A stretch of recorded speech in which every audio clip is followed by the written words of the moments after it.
ప్రపంచంలోనే అత్యంత ప్రసిద్ధమైన వజ్రం ఏది అంటే మనకు గుర్తొచ్చే పేరు కోహినూర్. కానీ ఈ కోహినూర్ వెనకాల ఒక పురాతన శాపం ఉంది. అది ఏ మగవాడు ధరించినా అతను తన రాజ్యాన్ని, అధికారాన్ని, చివరికి తన ప్రాణాన్ని కూడా కోల్పోతాడు. ఇది కేవలం ఒక శాపం మాత్రమే కాదు. దాని వెనకాల ఎంతో చరిత్ర దాగి ఉంది. అదేంటో ఈ వీడియోలో మనం తెలుసుకోబోతున్నాం. So friends, this is Naveen Devarakonda. Welcome to my channel Naveen Devarakonda talks. వీడియోని ఎక్కడ స్కిప్ చేయకుండా ఎండ్ వరకు చూడండి. ఇంకా మన ఛానల్ని తప్పకుండా లైక్ చేసి, షేర్ చేసి, అలాగే సబ్స్క్రైబ్ చేయండి. ఇంకా కథలోకి వెళ్తే, గత 700 ఏళ్లలో ఇది కాకతీయుల నుండి ఖిల్జీల వరకు, మొఘలుల నుండి పర్షియన్ల వరకు, చివరికి ఆఫ్ఘన్ల నుండి సిక్కుల వరకు, అక్కడ నుండి బ్రిటిష్ వారి చేతుల్లోకి చేరింది ఈ కోహినూర్ వజ్రం. ప్రతిసారి అది చేతులు మారినప్పుడు రాజ్యాలు కుప్పకూలాయి, సోదరులు ఒకరినొకరు చంపుకున్నారు, నగరాలు తగలపడ్డాయి. బ్రిటిష్ వారు ఈ వజ్రాన్ని 1849లో లాహోర్ ఒప్పందంలో భాగంగా బహుమతిగా పొందామని చెప్తుంటారు. కానీ భారతదేశం దీనిని చరిత్రలో అతిపెద్ద దొంగతనంగా పరిగణిస్తుంది. కోహినూర్ వజ్రం మొదటగా భారతదేశంలోని ఆంధ్రప్రదేశ్లో కొన్ని శతాబ్దాల క్రితం దొరికింది. పురాణాల ప్రకారం ఈ వజ్రం ద్వాపర యుగంలో శమంతకమణిగా పిలువబడేది. సూర్యదేవుడు స్వయంగా సత్రాజిత్తుకు బహుమతిగా ఇచ్చాడని అంటుంటారు. పురాణాలు చెబుతున్న ప్రకారం ఈ మణి శాపగ్రస్తమైనది. అది ఉన్న చోట సోదరుల మధ్య కలహాలను సృష్టిస్తుంది. ఆ పౌరాణిక మణియే కోహినూరా. చరిత్రకారులు దీనిని అసలు అంగీకరించరు. కానీ చారిత్రక రికార్డులు మనల్ని 13వ శతాబ్దపు వరంగల్కు తీసుకెళ్తాయి. అది కాకతీయ సామ్రాజ్యం. ఇక్కడే కొల్లూరు గనులలో ఈ భారీ వజ్రం కనుగొనబడింది. అయితే కొల్లూరు మనకి ప్రస్తుతం ఉన్న కృష్ణాకి దగ్గరలో ఉండేది. 13వ శతాబ్దంలో కాకతీయ సామ్రాజ్యం ప్రస్తుతం ఉన్న కృష్ణా డిస్టిక్ వరకు ఉండేది. అందుకే ఈ కొల్లూరు కూడా కాకతీయ సామ్రాజ్యంలో భాగంగా ఉండేది. అప్పుడు దీనిని కోహినూర్ అని పిలవలేదు. ఇది కేవలం ఒక పెద్ద అసాధారణమైన వజ్రం. కాకతీయ రాజులు దీనిని తమ రాజవంశం యొక్క చిహ్నంగా భావించారు. వారు ఈ వజ్రాన్ని భద్రకాళి అమ్మవారి ఆలయంలో దేవత యొక్క కన్నుగా అమర్చారని కొందరు నమ్ముతూ ఉంటారు. అది వారి శక్తికి, వారి భక్తికి చిహ్నం. కానీ ఉత్తరం నుండి ఒక తుఫాను సమీపిస్తుంది. 1310వ సంవత్సరంలో ఢిల్లీ సుల్తాన్ ఇంకా అలావుద్దీన్ ఖిల్జీ తన సేనాపతి అయిన మాలిక్ కఫూర్ను దక్షిణాన దండయాత్రకు పంపాడు. వారి లక్ష్యం వరంగల్ యొక్క అపారమైన సంపద. కాకతీయ రాజు ప్రతాపరుద్ధుడు ఎంతో వీరోచితంగా పోరాడాడు. కానీ ఢిల్లీ సైన్యం చాలా పెద్దది. వరంగల్ పతనమైంది, నగరం దూచుకోబడింది, మరియు మాలిక్ కఫూర్ కాకతీయ సంపదతో పాటు ఆ అమూల్యమైన వజ్రాన్ని కూడా తీసుకెళ్లాడు. ఇది కోహినూర్ యొక్క మొదటి రికార్డ్ చేయబడిన దొంగతనం. ఒక రాజ్యం నుండి బలవంతంగా లాక్కోబడింది. ఆ వజ్రం ఢిల్లీకి చేరుకుంది. ఖల్జీ రాజవంశం, ఆ తర్వాత తుగ్లక్లు, సయ్యద్లు మరియు లోడీలు, ఢిల్లీ సింహాసనంపై కూర్చున్న ప్రతి రాజవంశం ఈ రాయిని వారసత్వంగా పొందింది. బాబర్ ఢిల్లీ సుల్తాన్ ఇబ్రహీం లోడీని పానిపట్ యుద్ధంలో ఓడించాడు. మొఘల్ సామ్రాజ్యం అక్కడి నుంచి ప్రారంభమైంది. ఆ సంపదలో బాబర్కు ఒక భారీ వజ్రం దొరికింది. అతను తన జ్ఞాపకాలలో బాబర్నామాలో దీని గురించి రాశాడు. అతను ఈ వజ్రం విలువను ప్రపంచం మొత్తం ఒక్కరోజు ఆహార ఖర్చులో సగం అని అంచనా వేశాడు.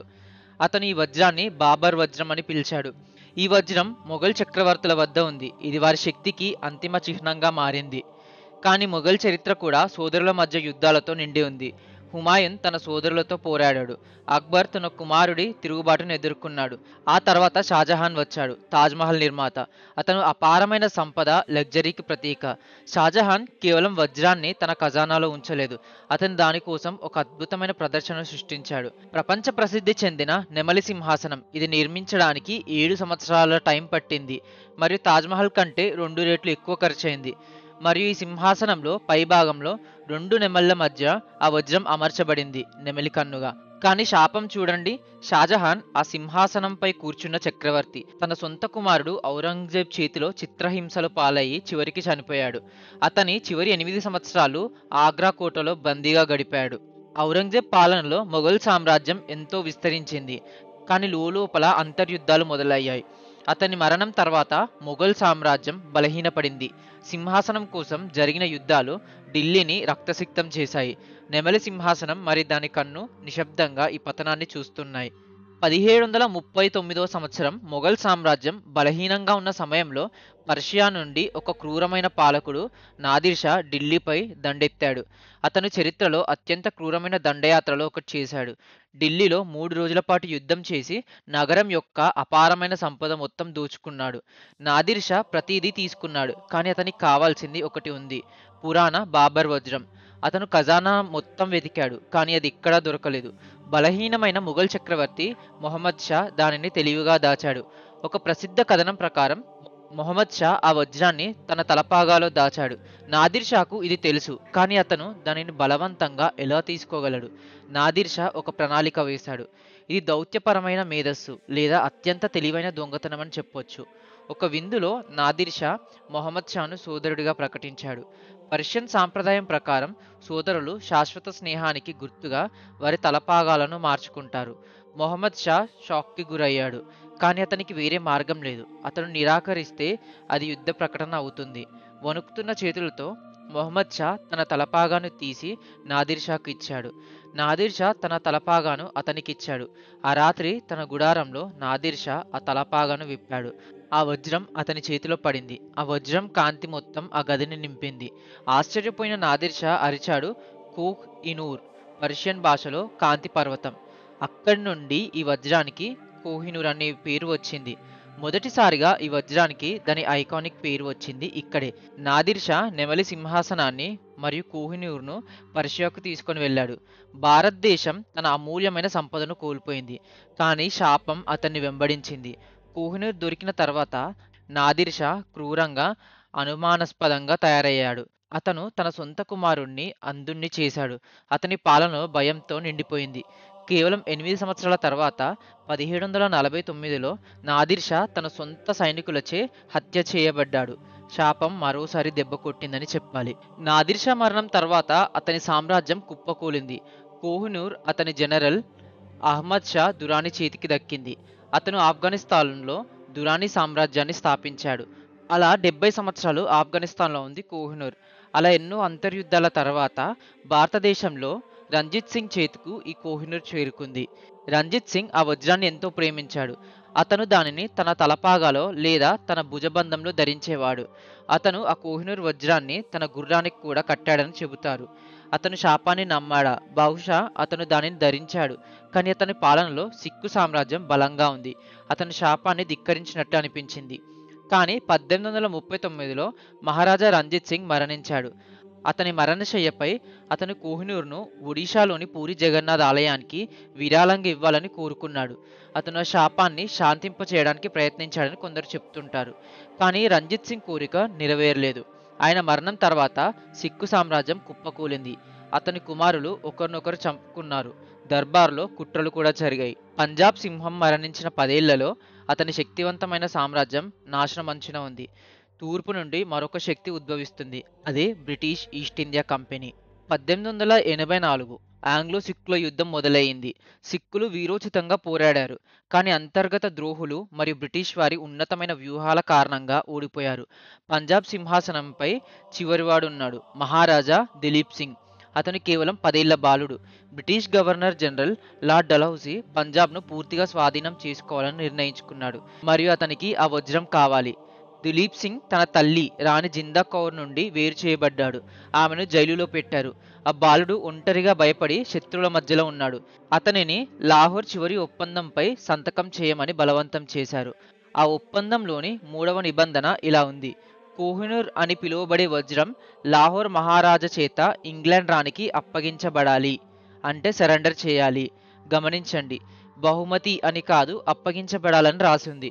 ఒక 10 ఏళ్ల బాలుడు, అతని రాజ్యం ఆక్రమించబడింది. అతని తల్లి జైలులో ఉంది. అతను ప్రపంచంలోని అత్యంత విలువైన వజ్రాన్ని అప్పగించాడు. ఇది ఎలాంటి ఒప్పందం? ఒక బహుమత లేక దోపిడీయా అని చరిత్ర ఇప్పటికీ ప్రశ్నిస్తూనే ఉంది. ఆ చిన్న బాలుడు దిలీప్ సింగ్ తన సొంత చేతులతో ఆ వజ్రాన్ని లార్డ్ డల్హౌసీకి ప్రతినిధిగా అప్పగించాడు. కోహినూర్ను ఇంగ్లాండ్కు తీసుకెళ్లాలని నిర్ణయించుకున్నారు. అది ఒక భయంకరమైన ప్రయాణం. దానిని హెచ్ఎంఎస్ మీడియా అన్న ఓడలో తరలించారు. ఆ ప్రయాణంలో ఆ ఓడలో కలరా వ్యాపించింది. భయంకరమైన తుఫానులు ఎదురయ్యాయి. నావికులు తిరుగుబాటు చేయడానికి సిద్ధపడ్డారు. ఆ శాపగ్రస్తమైన రాయిని సముద్రంలో పడేయాలని కోరుకున్నారు. వజ్రం విక్టోరియా రాణికి సమర్పించబడింది. విక్టోరియా రాణి భర్త ప్రిన్స్ ఆల్బర్ట్ దానిని మెరుగుపరచాలని నిర్ణయించుకున్నాడు. 1852లో వారి కోహినూర్‌ను తిరిగి కత్తిరించడానికి డచ్ వజ్ర నిపుణులను నియమించారు. ఇది ఒక విపత్తనే చెప్పాలి. అసలు వజ్రం 186 క్యారెట్లు. అది చారిత్రక ముఘల్ కట్. దీనిని కత్తిరించిన తర్వాత అది కేవలం 105.6 క్యారెట్లకు తగ్గింది. విక్టోరియా రాణి ఆ వజ్రాన్ని బ్రూచ్‌గా ధరించింది. ఆమె మరణం తర్వాత అది బ్రిటిష్ రాజకుటుంబంలోని మహిళల కిరీటాలలో భాగమైంది. ఆ శాపం గుర్తుందా? మగవారు ధరిస్తే మరణం. బ్రిటిష్ రాజకుటుంబం దీనిని తీవ్రంగా పరిగణించింది. కోహినూర్‌ను కేవలం మహిళా పాలకురాళ్ళు లేదా రాజుల భార్యలు అంటే క్వీన్ కాన్సార్ట్లు మాత్రమే ధరించాలని నిర్ణయించారు. ఏ బ్రిటిష్ రాజు దానిని తన కిరీటంలో ధరించలేదు. చివరిగా ఆ వజ్రాన్ని క్వీన్ ఎలిజబెత్ II తల్లి క్వీన్ మదర్ తన కిరీటంలో ధరించారు. 2002లో ఆమె మరణం తర్వాత ఆ కిరీటం లండన్ టవర్‌లో ప్రదర్శనకు ఉంచబడింది. కానీ ఈ కథ ఇక్కడితో ముగియలేదు. భారతదేశానికి స్వతంత్రం వచ్చినప్పటి నుండి కోహినూర్ తిరిగి ఇవ్వాలని పదే పదే డిమాండ్ చేస్తుంది. 1947లో మరియు మళ్ళీ 1953లో భారతదేశం అధికారికంగా అభ్యర్థించింది. బ్రిటిష్ ప్రభుత్వం ప్రతిసారి నిరాకరించింది. ఆసక్తికరంగా కేవలం భారతదేశం మాత్రమే కాదు, పాకిస్తాన్, ఆఫ్ఘనిస్తాన్ మరియు ఇరాన్ కూడా ఈ వజ్రంపై హక్కును కోరుతున్నాయి. ఇది కేవలం ఒక వజ్రం కాదు, ఇది కాకతీయుల భక్తికి చిహ్నం. ఇది మొఘలుల అహంకారానికి సాక్షి. ఇది నాదిర్ షా క్రూరత్వానికి పేరు పెట్టింది. మరియు చాలామంది భారతీయులకు ఇది వలస పాలన యొక్క లోతైన గాయానికి, దోపిడీకి గుర్తు.